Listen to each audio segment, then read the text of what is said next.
Bonjour à tous, donc voilà, c'est ma première vidéo de la chaîne, donc voilà, ma passion c'est la pêche, donc c'est pour ça que j'ai fait des vidéos là-dessus, que je vais vous initier, vous faire des tutos, répondre à vos questions et tout cela, donc voilà, dans ma chaîne il y aura des unboxings, on ira sur des magnifiques spots de pêche, et donc je vais vous faire découvrir des endroits.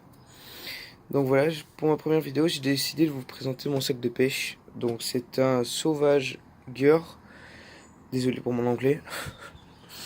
Donc il m'a coûté environ 45 euros. Il vient de chez Cabesto. Et donc voilà, je recommande pas vraiment ce sac parce qu'il a plusieurs problèmes. C'est les fermetures. Donc là ici j'ai des trous. La fermeture éclair, bon elle n'a pas tenu très très longtemps. Les lanières elles ne se serrent jamais. Donc c'est pas fabuleux. Donc on va commencer par ma première boîte. Donc dans cette première boîte, nous retrouvons tous mes bouchons, mes flottes, avec des petits morceaux un petit peu dépareillés. Voilà, donc on a plutôt ça pour la dorade, quand je pêche la dorade au pain. Bon, en vrai, je la pêche plutôt à la flotte, à la posée, pardon. Si ça veut bien faire la mise au point. Non, il ne voudra pas. Il ne veut pas, c'est pas grave. Ah, alors. Enfin, c'est 6 grammes, donc c'est un 6 grammes pour la dorade, c'est pas trop mal. Pour le sard, les petits poissons, puis pour les un peu plus gros flottes, voilà, quand la mer est plus agitée. Donc voilà, on en a fini pour la première boîte. Maintenant, nous allons ouvrir la poche principale, donc celle où il y a tous mes leurres et tout ça. Donc dans cette poche, nous avons 3 boîtes, un compartiment et un autre petit compartiment. Ça, je trouve que c'est plutôt bien fait.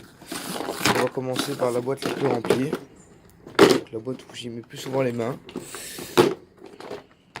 Donc les aiguilles à filet, très important pour filer les vers quand on pêche la dorade au verre.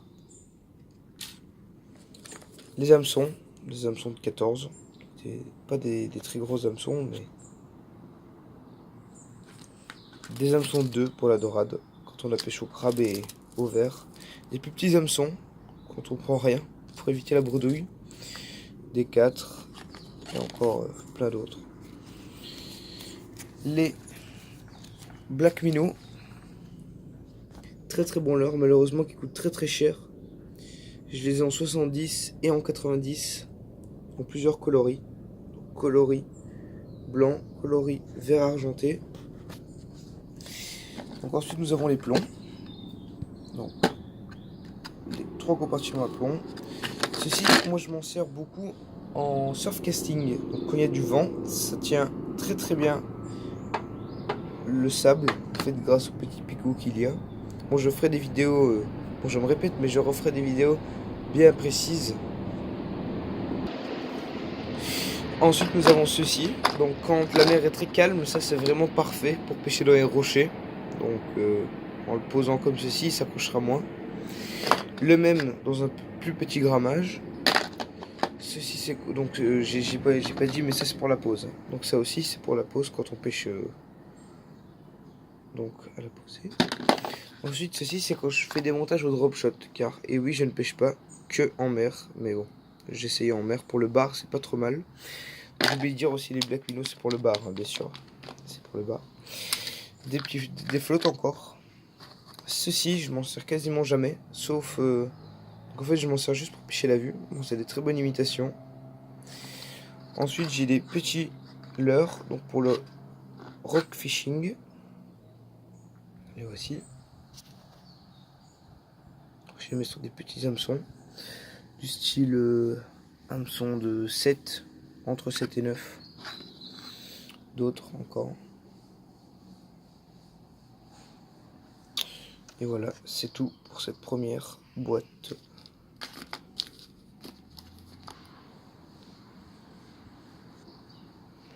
Passons maintenant à la suivante. Donc la suivante, elle est vide. Donc oui, elle est vraiment, voilà, vous pouvez voir, il n'y a plus que les compartiments, elle est vide. Voilà. Donc elle se modifie avec le sac, hein, bien sûr, parce que 45 € sur les boîtes, c'est du vol. Ensuite, la troisième et dernière boîte, c'est celle-ci. Donc voilà, je m'en sers pour les poulpes, les calamars et le bar. Ceci c'est pour le bar. Donc bien sûr je vous ferai une vidéo, je me répète encore, mais où je vous expliquerai comment on les monte. Pour le bar encore, petite sardine. Et les turlutes.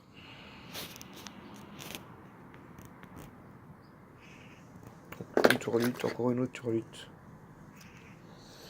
Elle pique vraiment très très fort. Petite anecdote, j'ai failli me faire mettre des points de suture à cause d'une. Donc ça pique vraiment très très fort. Donc voilà, j'en ai fini pour ces boîtes. Je vais ranger tout de suite d'ailleurs. Donc nous allons continuer avec ce petit compartiment. Donc nous avons des têtes plombées, puisqu'il y aura bientôt un unboxing qui va sortir sur des leurres souples. Donc on ne sait jamais, normalement ils sont censés arriver avec leur propre tête plombée. On ne sait jamais qu'il y en ait une qui se perd en chemin ou quoi. Bon, c'est Caperlon, c'est pas très bon, mais voilà. C'est mieux que rien. Ensuite nous avons ceci. Donc je suis pris au dépourvu. Donc c'est-à-dire comme je pars le matin, je sais pas quand je reviens. Ça dépend comment ça mord. C'est donc des petits bâtonnets phosphorescents. Voilà, ici de Berkeley. Donc des imitations verts, ça marche mais du tonnerre pour la dorade, le sard. Donc je vous ferai une fois une sortie rien qu'avec ces leurres là en rock fishing. C'est vraiment très très bon. Pour le prix que ça coûte, c'est entre 8 et 10 euros. Je les ai eu à 9 euros il me semble. La finition est vraiment pas tellement mauvaise, elle est bonne même. Donc il y a de l'attractant, bien sûr je vous expliquerai tout ça dans une autre vidéo, l'attractant, ce que c'est, à quoi ça sert. Donc de Berkeley, c'est très très bon.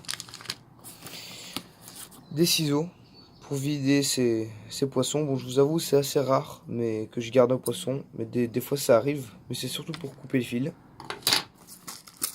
Des plombs pour pêcher le bouchon. Alors, une petite boîte. Alors, ça, elle s'ouvre tout le temps, c'est une catastrophe. J'ai des plombs de partout qui volent dans mon sac. Donc, des émerillons, des hameçons. C'est une boîte qui est remplie à craquer. Ensuite, du fil pour nos bas de ligne. Donc là, c'est du fluorocarbone. Donc, c'est pas ce qu'il est mis sur la bobine, je crois pas. En tout cas, c'est parce que j'ai remis de l'autre fil qui était sur une de mes bobines, donc j'ai changé. Et alors, un sifflet pour appeler les copains quand ça mord vraiment très très bien et qu'on a besoin d'un petit coup de main. Ensuite, on va attaquer cette poche là. Bien sûr, après le rangement de ce compartiment, on ouvre ceci. Donc là, il n'y a pas grand chose à voir. Un sachet quand je ramène mes prises, ce qui est exceptionnel. Et alors un bulleur pour maintenir mes poissons bien vivants avec un sucre, bien sûr, qui m'a coûté presque rien. Donc, le bulleur, il est sur pile pour être sûr de pouvoir bien le garder vivant là-dedans. Donc voilà, ça en est terminé pour ma nouvelle vidéo, enfin ma première vidéo plutôt. Peut-être des lives si ça vous intéresse. Je sais pas, dites-moi ça en commentaire. Donc n'hésitez pas à lâcher un beau pouce bleu et à vous abonner. Merci.